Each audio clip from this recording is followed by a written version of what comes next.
अब ये है हमारे सामने क्वेश्चन नंबर 5।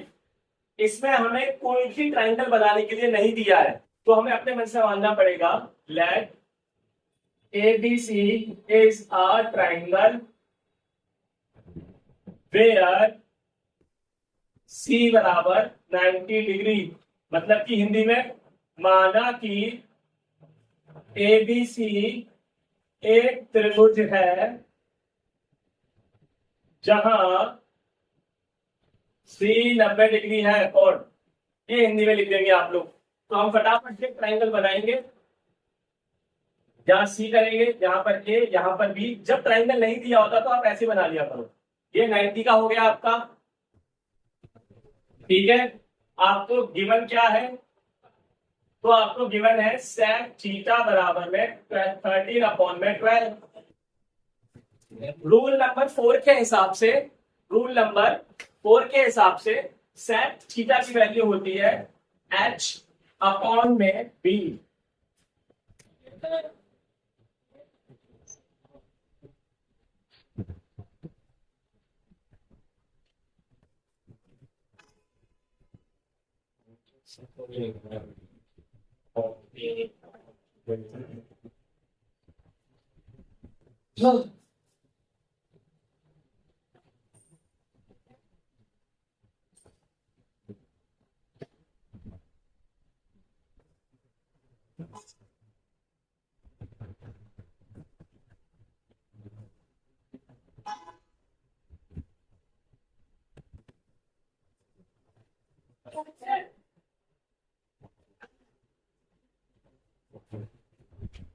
तो सेट की हमारी वैल्यू है H/B, रूल नंबर 4 के हिसाब से। पर यहाँ पर थीटा दिया है, अगर यहाँ पे ए दिया होता तो हम यहाँ मान लेते थीटा, क्योंकि हमारा ए यहाँ पर है। अगर यहाँ पर बी दिया होता तो हम यहाँ थीटा मान लेते, क्योंकि हमारा बी यहाँ पर है।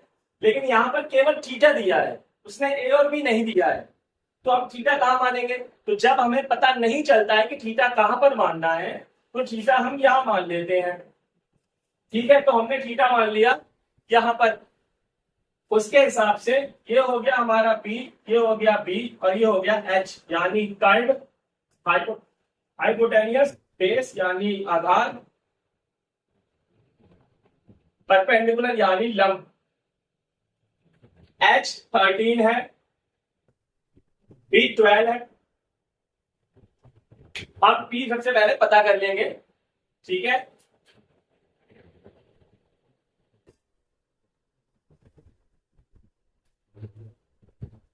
जब हमें तीसरी साइड पता करनी है, क्योंकि दो हमें पता है, एक हमें पता करनी है, तो हम लगाएंगे पाइथागोरस थ्योरम, यानी रूल नंबर 3।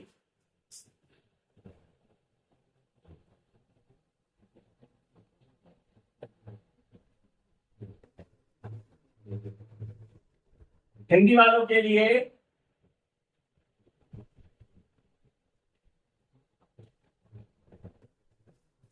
पाइथागोरस प्रमेय क्या होती है? ये h का स्क्वायर p का स्क्वायर प्लस b का स्क्वायर, ठीक है। अब हमें इसमें h जो है वो हमारा है h, सॉरी सॉरी सॉरी, एक मिनट देखिए। रूल नंबर 3 के हिसाब से हम इसको h मानते हैं, आप देख सकते हैं रूल में। इसको b मानते हैं और इसको p मानते हैं, तो h हमारा है ab, तो हम लिख देंगे ab का स्क्वायर। b हमारा है, सॉरी मैंने गलत लिख दिया है बाबू, ये होता है, सॉरी सॉरी सॉरी, गलती हुई मुझसे। p हमारा है bc, और b हमारा है ac। अब आपको AB पता है 13, मैं यहां कर रहा हूं, मेरे पास जगह नहीं, आप नीचे कर सकते हैं। तो AB 13 है, तो 13 का स्क्वायर।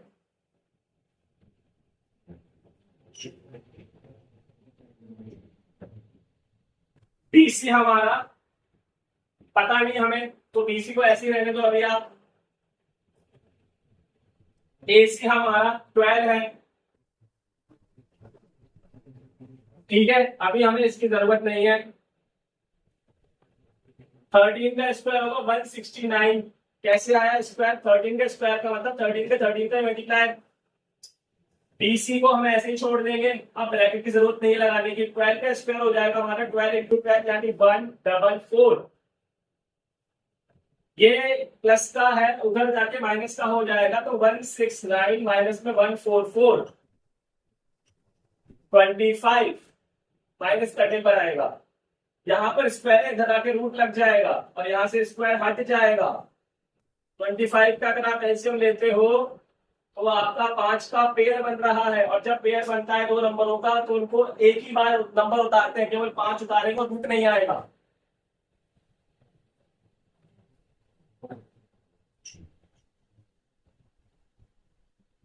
सॉरी, सेंटीमीटर या टाइम तो मैं लगाया। 5 आ गया हमारा ये। अब हमारी तीनों साइड आ चुकी है। अब हमें जो निकालना है वो लिख लेते हैं। तो हमें निकालना है sine theta, cos theta, tan theta, cosec theta, cot theta. ठीक है, रूल नंबर 4 के हिसाब से हम इनकी वैल्यू डालेंगे। रूल नंबर 4 के हिसाब से साइन की वैल्यू क्या होती है? पी अपॉन में एच, इसकी होती है पी अपॉन में एच, इसकी होती है पी अपॉन में बी। कॉसेक की होती है एच अपॉन में पी, कॉट की होती है बी अपॉन में पी।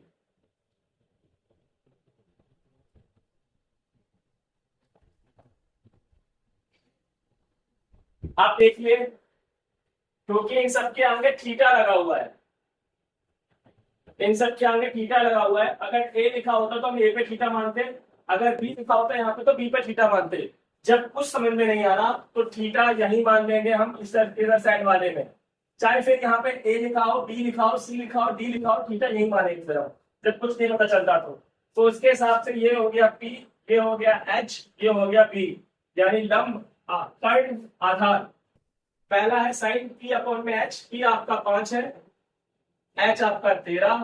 देखिए अगले में बी आपका जो है वो 12 है, एच आपका है 13 यानी 13। अगले में पी आपका 5 है और बी आपका 12 है। अगले में एच आपका 13 है, पी आपका 5 है। अगले में बी आपका 12 है और पी आपका 5 है। तो ये आपका आंसर खत्म हो गया है।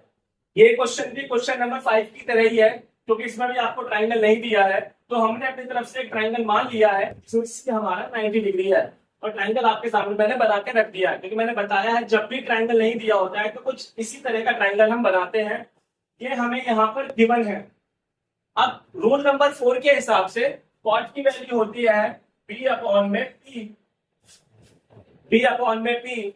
लेकिन सर थीटा किसे मानेंगे? यहाँ पर थीटा मानेंगे कि यहाँ पर थीटा मानेंगे? क्योंकि यहाँ पर थीटा लिखा हुआ है, अगर ए लिखा होता तो यहाँ थीटा मान लेते, बी लिखा होता तो यहाँ थीटा मान लेते, लेकिन वहां पर केवल थीटा लिखा है, तो किसको थीटा मानेंगे? तो मैंने कहा था पहले क्वेश्चन की तरह ही, जो मैंने 5 क्वेश्चन कराया इससे पहले अभी, कि यहाँ पर भी थीटा इसी को मानेंगे, फिर चाहे यहाँ पर A B C D E F G H कुछ भी लिखा हो, उससे फर्क नहीं पड़ता है हमें।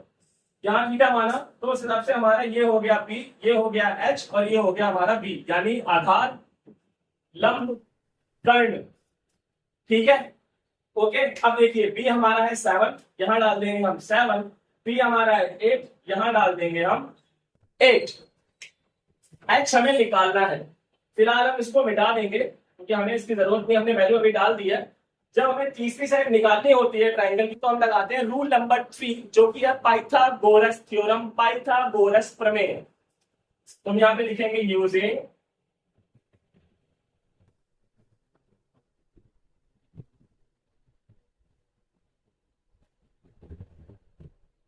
यूजिंग पाइथागोरस थ्योरम, हिंदी में लिख देंगे पाइथागोरस प्रमेय।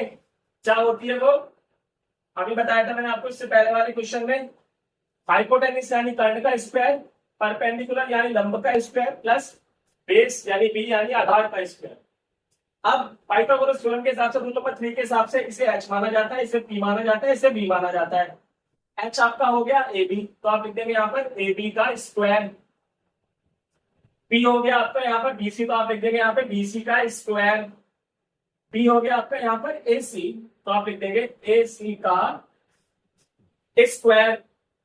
ठीक है, ए बी आपको पता नहीं है तो उसको ऐसे ही छोड़ दीजिए, आप ए बी का स्क्वायर लिख करके छोड़ दीजिए। बी सी आपका पता है आपको 8 है, तो यहाँ पर 8 लिख के छोड़ दीजिए। AC आपका 7 है, यहाँ पर 7 लिख करके आप स्क्वायर कर दीजिए। AC आपका 7 है इसीलिए। अच्छा, अभी इसका काम नहीं तो हटा दो ना भैया, है ना। अब मेरे पास जगह नहीं नीचे से, मैं ऊपर कर रहा हूँ, आप इसके नीचे करते रहिएगा। ठीक है, AB का स्क्वायर करेंगे तो AB का स्क्वायर आएगा। 8 का स्क्वायर आएगा 64। कैसे? 8 इंटू में 8 64। ऐसे 7 का स्क्वायर करेंगे आएगा 49। कैसे? 7 इंटू में 7 49। ऐसे स्क्वायर का मतलब होता है उसको उसी से मल्टीप्लाई कर देना। अगर आप इन्हें ऐड करते हैं तो आपका हो जाएगा ये 113। यहां से स्क्वायर जाएगा तो यहाँ पे रूट आ जाएगा।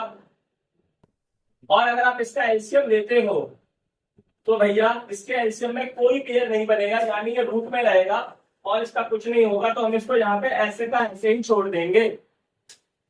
अब आप देखिए मेरी बात सुनिए। अब हमें करना है यहाँ पर फर्स्ट पार्ट फिर सेकंड पार्ट।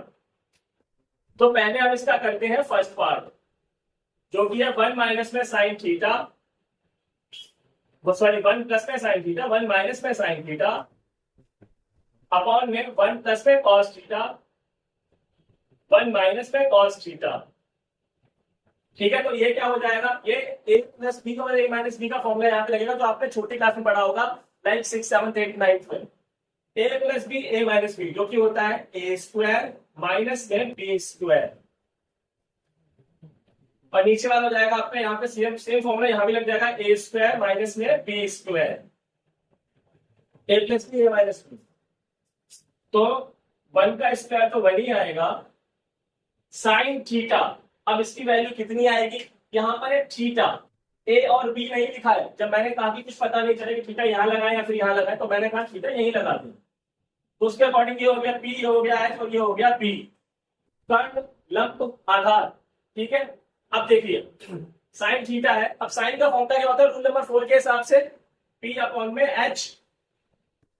ठीक है, तो आपका पी हो गया 8, एच हो गया 113, रूट का स्क्वायर है तो उस पूरे का स्क्वायर अपॉन में 1, क्योंकि 1 का स्क्वायर 1 ही आएगा।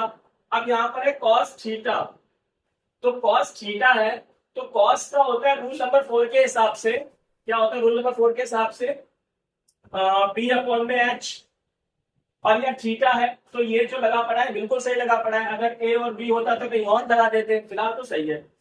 तो बी आपका है 7, एच है ये, तो 7 अपॉन में। ठीक है, अब आप इसे आगे करेंगे, मेरे पास जगह नहीं है इसलिए मैं यहाँ पर एरो मार के कर दे रहा हूं। आप जो यहाँ लिखूंगा वो आप इसके नीचे ही उतार दूंगा। ठीक है, ऐसे साइड में मत करिएगा, मेरे पास जगह नहीं इसलिए मैं ऐसे कर रहा हूं। तो ये हो जाएगा 1 माइनस में 8 का स्क्वायर होगा 64। लेकिन अगर आप इसका स्क्वायर करने वाले हो बाबू, तो इसका मतलब हो गया कि आप ये करने वाले हो मेरे हिसाब से। सेम नंबर है, सेम रो है, रो फ्लूट कट जाएगा, नंबर सिर्फ एक बार आएगा। समझ रहे हो मेरी बात? तो इसको ऐसे करेंगे आप, इसका 64 हो जाएगा क्योंकि 8 है 64, नीचे हो जाएगा 1 माइनस में 7 7 जा 49। सेम चीज यहां पर हो जाएगा।